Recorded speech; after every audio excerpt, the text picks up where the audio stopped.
For the Motherland is the second expansion of Paradox Interactive's World War II grand strategy game, Hearts of Iron 3. This expansion is going to focus in on making the game feel more historical and add more flavour to give you a deeper World War II experience. For the Motherland is obviously a reference to the Soviet Union and the Eastern Front. One of the parts of the game that's, should we say, not done as well as it could be done is the partisan warfare that was seen a lot on the Eastern Front. So one of the things we're going to add into For the Motherland is a new partisan warfare system where you build your own partisan units, parachute them behind enemy lines and move them around to sabotage supply lines and things like this. This adds a new dimension to warfare on the Eastern Front, making the Soviet Union more historical to play, but also adds fun to the governments in exile, where once France falls, you can start building up the French resistance in preparation to assisting the liberation of France. One of the things our fans have always asked for is multi-core support. So now we're going to multi-thread the AI in For the Motherland. Now, I know everyone will love exact performance numbers of how much faster the game's going to go, but while we're also going to make the AI run faster, we're also going to look at improving the AI and adding more functionality to it. So some of the improvements, I'm afraid, are going to end up being eaten up by giving you a better AI. So what we're going to promise you is a faster game, well, at least a bit faster game, and a better AI. For diplomacy and politics, we've added two important features.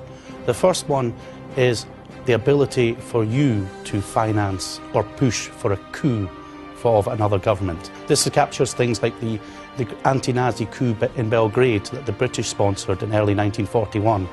And we will now be able to do the same thing in For the Motherland.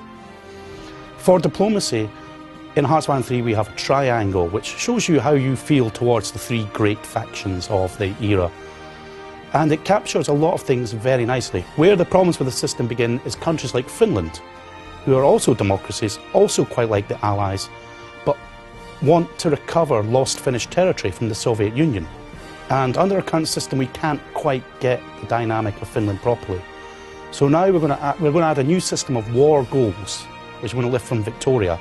And Finland, at any time, regardless of what it thinks about the Axis, can go to Germany and say, I want to recover Karelia from the Soviet Union. And if Germany says yes, Finland will move into the Axis camp and be ready to join the war, but won't until Germany attacks the Soviet Union. Making diplomacy more historical.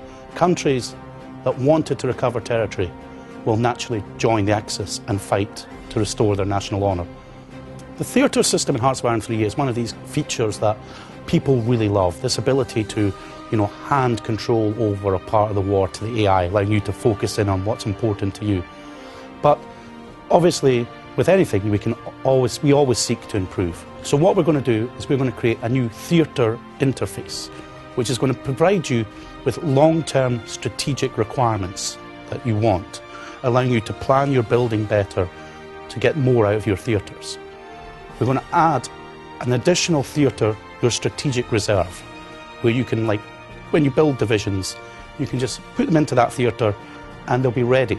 So when a theatre says, I need 5 new infantry divisions, you can just press a button and they'll be withdrawn from the strategic reserve and given to the theatre straight away. This will make the theatres easier to use, make the information you get from them more useful, and will also allow you to have more confidence in using these theatres because they should perform a lot better. One of the fun things about being a game designer is you can pick features that matter to you and very personal, and maybe not huge in the grand scheme of things. And one of the features is the undeclared war. My grandfather served in World War II on destroyers and was actually on the Arctic convoys and the Atlantic convoys for a large period of the war. By the middle of 1941, Britain had lost a lot of naval units, and at the same time Japan was starting to get frisky in the Pacific, so Britain needed to withdraw fleet units to the Far East, as well as fight convoys and fight Italy. So the Royal Navy was seriously overstretched. Roosevelt decided that this would not do and launched what became known as the Undeclared War. From the middle of 1941, the United States fleet began to fight World War II. The first US combat casualties of World War II were in September 1941, when a US destroyer was torpedoed by a German U-boat.